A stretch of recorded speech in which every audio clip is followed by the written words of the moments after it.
നമുക്ക് എന്തുകൊണ്ടാണ് ഗോവിന്ദച്ചാമിയെ കിട്ടിയിട്ടില്ല എന്ന് കണ്ണൂർ കമ്മീഷണർ പറയുന്നത്? എന്താണ് അതിന്റെ വ്യക്തത, ക്ലാരിറ്റി ദീപക്?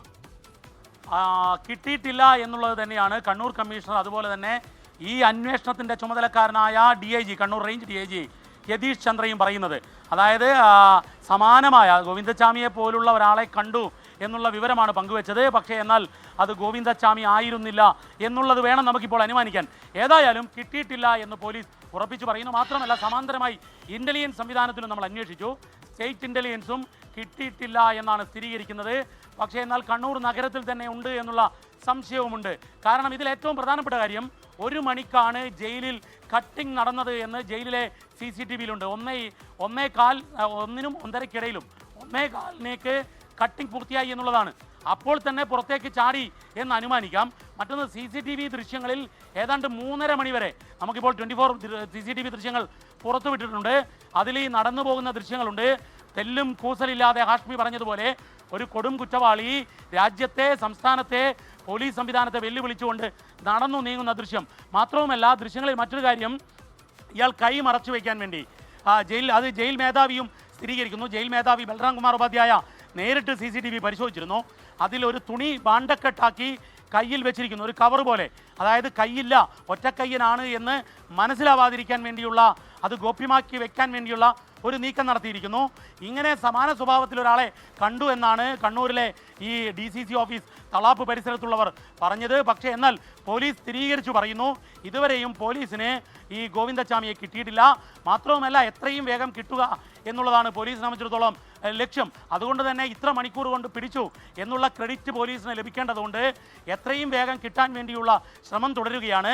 നമ്മളിപ്പോൾ ഇതിൻ്റെ ചുമതലക്കാരനായ റേഞ്ച് DIG യതീഷ് ചന്ദ്രയോട് സംസാരിച്ചു. അദ്ദേഹം പറഞ്ഞു കിട്ടിയില്ല എന്ന്.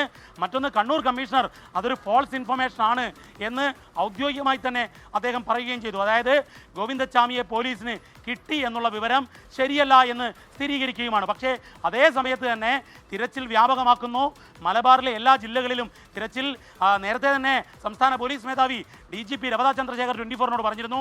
കർണാടകത്തിലെയും തമിഴ്നാട്ടിലെയും DGPമാരോട് അദ്ദേഹം സംസാരിച്ചു. അതിർത്തികളിൽ തിരച്ചിൽ, അതുപോലെ തന്നെ അതിർത്തി പ്രദേശത്തെ ഊടുവഴികളിൽ പോലും തിരച്ചിൽ നടത്താൻ വേണ്ടി 3 സംസ്ഥാന പോലീസ്, കേരള പോലീസ് വ്യാപകമായി നടത്തുന്നു. ഇതുകൂടാതെ അതിർത്തിയിൽ കർണാടക തമിഴ്നാട് പോലീസും തിരച്ചിൽ നടത്തുന്നു എന്നുള്ളതാണ് വസ്തുത. ഇപ്പോഴും തിരച്ചിൽ തുടരുന്നുമുണ്ട്.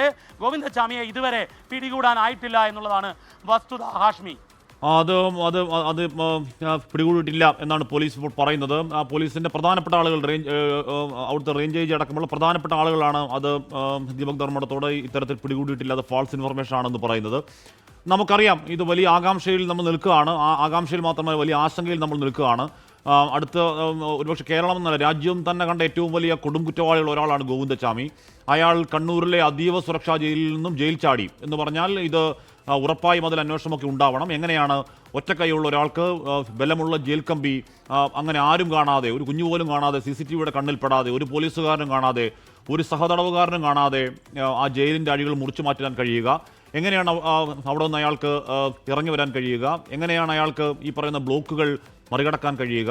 എങ്ങനെയാണ് അയാൾക്ക് ഈ പറയുന്ന പുതപ്പ് കെട്ടി വടം പോലെയാക്കി വലിയ ഫെൻസിങ്ങിന് എന്ന് പറഞ്ഞാൽ വലിയ പൊക്കത്തിലാണ്, എന്ന് പറഞ്ഞാൽ ഒരു 5-6 ആൾ പൊക്കത്തിലാണ് ആ മതിലും അതിൻ്റെ ഫെൻസിങ്ങും ഉള്ളത്. ആ ഫെൻസിങ്ങിൻ്റെ മുകളിലേക്ക് വലിഞ്ഞു കയറാൻ കഴിയുക? എങ്ങനെയാണ് അവിടെ നിന്ന് കെട്ടി ആ കയറ് താഴേക്കിട്ട് അതിൽ കൂടി ഞാന്നിറങ്ങാൻ കഴിയുക? അതിനുശേഷം ഇത്തരത്തിൽ വളരെ കൂളായി, വളരെ ശാന്തനായി ഇങ്ങനെ ഒന്നും സംഭവിക്കാത്ത മട്ടിൽ എന്താണ് രാവിലെ എഴുന്നേറ്റ് ചായക്കടയിൽ പോയി ചായ കുടിക്കാൻ പോവുക എന്ന മട്ടിൽ ഇങ്ങനെ കൂളായി അയാൾക്ക് പോകാൻ എങ്ങനെ കഴിയുന്നു? എന്തെങ്കിലും സഹായം കിട്ടിയിട്ടുണ്ടോ? തുടങ്ങിയ കാര്യങ്ങളൊക്കെ ഉറപ്പായും പരിശോധിച്ചാൽ മതിയാവുകയുള്ളൂ, അന്വേഷിച്ചാൽ മതിയാവുകയുള്ളൂ.